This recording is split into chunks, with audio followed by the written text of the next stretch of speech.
మొదలు పెట్టాలని చెప్పి నేను డిమాండ్ చేస్తూ ఉన్నాను. అదేవిధంగా నిన్న గౌరవ ముఖ్యమంత్రి గారు అనేకమైనటువంటి విమర్శలు మాట్లాడుతూ ఒక మాట అన్నారు. రాబోయే రోజులలో ప్రభుత్వం పరంగా ఏదైతే 500 రూపాయలు గ్యాస్ సిలిండర్ మాఫీ చేస్తామని చెప్పినామో ప్రభుత్వ పరంగా ఆ కార్యక్రమాన్ని పెట్టుకుంటాం. లక్షలాది మంది మహిళలతో ఆ కార్యక్రమాన్ని ప్రభుత్వ పరంగా ఏర్పాటు చేస్తాం. దానికి ప్రియాంక గాంధీ గారిని పిలుస్తామని చెప్పడం జరిగింది. ఇవాళ ముఖ్యమంత్రి గారిని నేను సూటిగా ప్రశ్నిస్తా ఉన్నాను.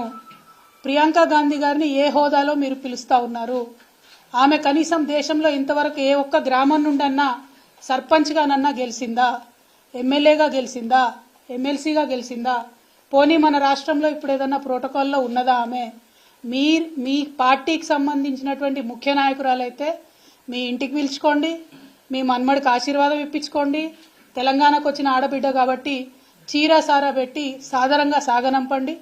కానీ ప్రభుత్వ కార్యక్రమాలకు ప్రియాంక గాంధీ గారిని పిలుస్తామంటే తప్పకుండా నల్ల బుగ్గలు ఎగిరేసి ఆ రోజు ప్రొటెస్ట్ చేస్తామని ఈ సందర్భంగా మేము ముఖ్యమంత్రి గారికి హెచ్చరిక చేస్తూ ఉన్నాం.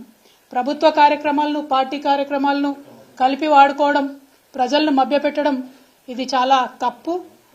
ఆ విధంగా చేసినట్టయితే తెలంగాణ ప్రజాధనాన్ని మీ పార్టీ ప్రయోజనాల కోసం దుర్వినియోగం చేసినట్టయితే ప్రియాంక గాంధీ గారిని ఆ కార్యక్రమానికి పిలిచినట్టయితే తప్పకుండా మేము ప్రొటెస్ట్ తెలియజేస్తామని ఈ సందర్భంగా తెలియజేస్తా ఉన్నాం. అదేవిధంగా ఇవాళ కాంగ్రెస్ పార్టీ పొలిటికల్ క్రైసిస్ ఉన్న వాళ్ళంతా తెలంగాణలో వచ్చి వాలిపోవడం, ఇక్కడి నుంచి తెలంగాణ ప్రజాధనాన్ని దుర్వినియోగం చేస్తూ ఇక్కడ మన మంత్రులు, మన తెలంగాణ మంత్రులు, తెలంగాణ ప్రజల ఓట్లతో ఎన్నికైన మంత్రులు వెళ్ళి ఆ ఎమ్మెల్యేలందరినీ ఎస్కాట్లు పెట్టి రిసార్ట్లలోకి తీసుకెళ్లడం, మరి ఇదంతా ప్రజాధనాన్ని దుర్వినియోగం చేయడం కాదా?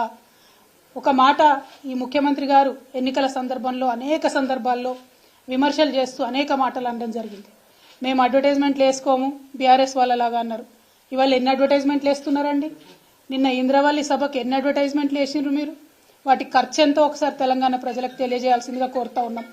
గౌరవ ముఖ్యమంత్రి గారు వారానికి 2 సార్లు ఢిల్లీకి పోతారు. పోయినప్పుడల్లా చార్టెడ్ విమానాలలో ప్రైవేట్ ఫ్లైట్స్లలో పోతురని తెలిసింది. మరి దానికి అయ్యే ఖర్చు ఎంతనో ఒకసారి మీరు ప్రజలకు తెలియజేయాల్సిందిగా నేను డిమాండ్ చేస్తూ ఉన్నాను. అదేవిధంగా మీరు వచ్చిన 60 రోజులు దాదాపు అవుతున్నది. ఈ 60 రోజులలో మీరు చేసింది ఏముందండి? 60 రోజులలో ఏ చిన్న వాగ్దానం మీరు చేసింది మేము అడిగినా కూడా అయ్యో నిన్నగాక మొన్ననే వచ్చినాం కదా, మమ్మల్ని ఇన్ని ప్రశ్నలు అడుగుతున్నారు, కొత్త ప్రభుత్వం కదా అంటున్నారు.